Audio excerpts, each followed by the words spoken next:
ज़ारा, ज़ारा। जी, बुलाया आपने? मैं मामू जान के पास जा रहा हूँ, तुमने चलना? इस वक्त? खैरियत? हाँ वो खैरियत से है, बस वो। अब आप मुझे 5 मिनट दें, मैं बस जल्दी से पप्पू को खाना दे देती हूँ, फिर साथ चलती हूँ। ठीक। ठीक है, मैं बस आ रही हूँ।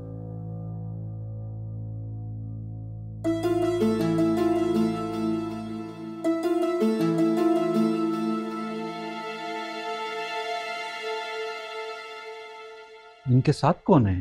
सर इनके साथ कोई नहीं है और ना ही उनके पास कोई फोन वगैरह है। शायद डकैती या फिर एक्सीडेंट केस लग रहा है। जब तक होश नहीं आ सकता कुछ बताया नहीं जा सकता। इनकी फैमिली को इन्फॉर्म करना बहुत ज़रूरी है, क्योंकि हेड इंजरी है और किसी भी तरह से इनकी फैमिली को ट्रेस करे ताकि इनका मजीद ट्रीटमेंट शुरू किया जा सके। जी सर। आप आओ मेरे साथ।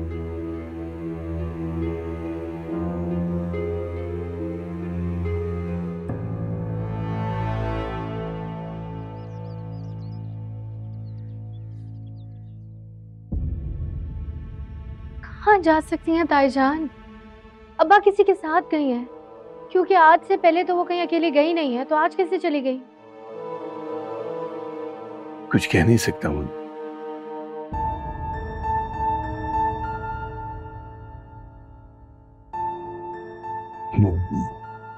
असंभव से मंशा की बेटी के लिए कुछ लेना था शायद।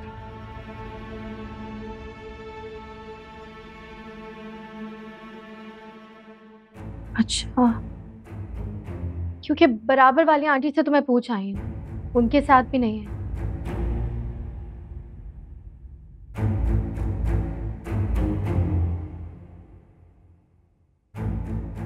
सोबिया आंटी को फोन किया, सादिया खाला से बात की, वो किसी के साथ नहीं है। अननोन नंबर से कॉल, मैं चेक करता हूँ। जी हेलो, अस्सलाम वालेकुम। मुझे हफ्सा खातून ने नंबर दिया। आप हफ्सा खातून के शोर बात कर रहे हैं? नहीं जी, मैं उनका रिश्तेदार हूँ। बताइए खैरियत? जी उनका एक्सीडेंट हुआ। एक्सीडेंट हो गया? क्या?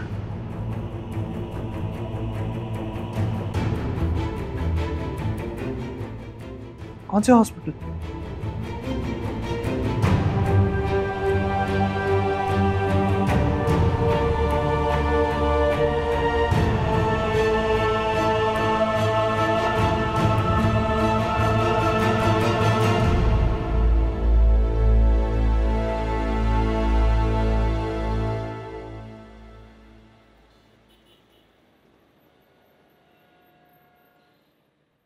मैं तो रिक्शा रोक के बस बैठने ही वाली थी कि अचानक पता नहीं किधर से मोटरसाइकिल वाला आया और मेरा पर्स छीना।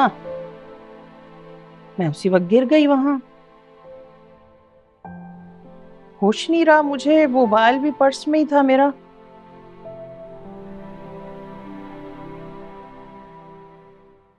इसीलिए तो अकेले आने जाने से मना करता हूं तुम्हें मैं। अब अपना आप संभाला नहीं जाता तुमसे। मान लो बूढ़ी हो गई हो।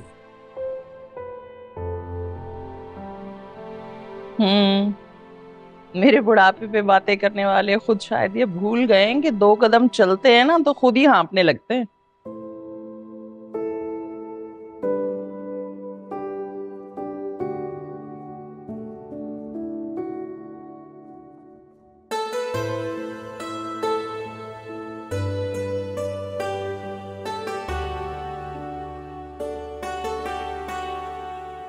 वॉक शुरू किया आपने?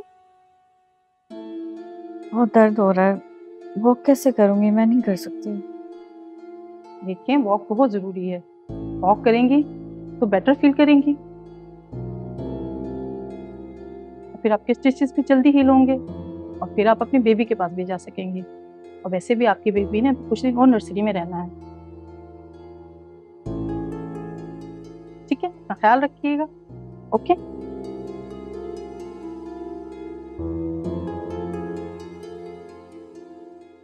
तुमने देखा है उसको? ये बहुत कमजोर है। बाजी कमजोर तो है, मगर प्यारी भी बहुत है। बिल्कुल आप पर गई है। मैं जानती हूँ कि उसकी पैदाइश के दिन तक आपने कोई भी दिन सुकून से नहीं गुजारा। बच्चा हर बात का असर लेता है बाजी। मेरी अम्मी कहती हैं अगर माँ रोती है ना तो बच्चा भी रोता है।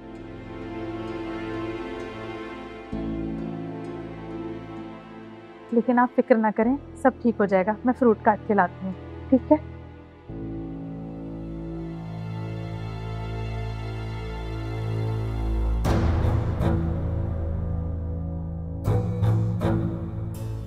आप ऐसे नहीं जाइए, उन्हें पहले इनवाइट करना चाहिए। एक्सक्यूज मी, तुम क्यों बीच में बोल रही हो?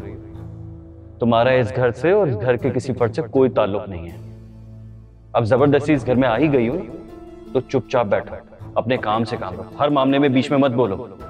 मेरा इस घर से उतना ही ताल्लुक है जितना आपका, क्योंकि मैं आपकी बीवी, इस इज्जतदार घर की बहू और आपके होने वाले बच्चे की मां।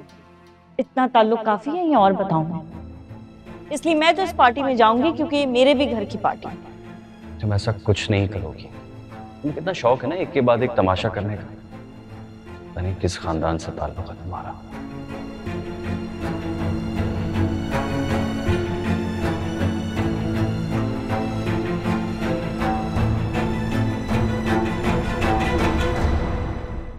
आप कब तक यहाँ परेशान बैठे रहेंगे? बीपी हाई हो जाएगा आपका, थक भी जाएंगे। मैं तो कहती हूँ हमजा या जारा के साथ घर चले जाएं। वैसे भी सारा घर तो यहाँ नहीं बैठ सकता ना।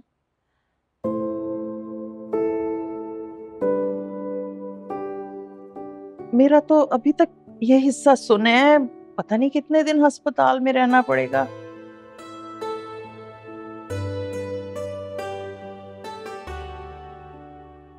मैं हमजा को फोन करती हूँ, वो मेडिसिन ले आएंगे।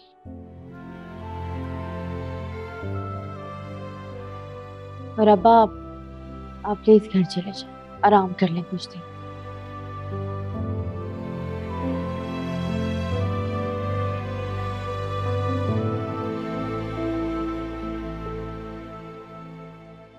हेलो जी, हमजा कहाँ है आप?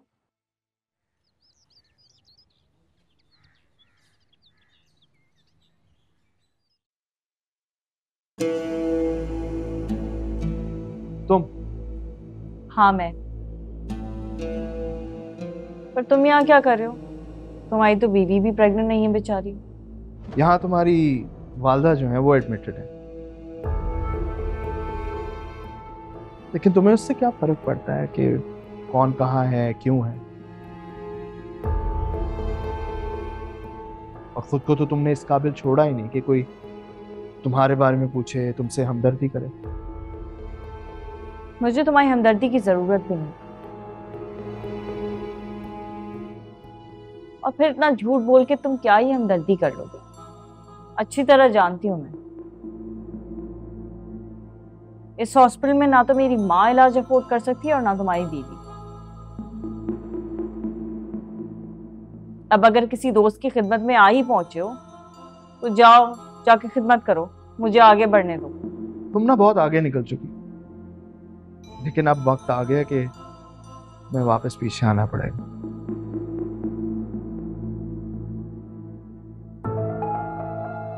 और ये जो तुम्हारे 2-4 दिन बाकी रह गए ना खुशफहमी के, उसको खूब एंजॉय करो। देख क्या रही हो तुम? चलो।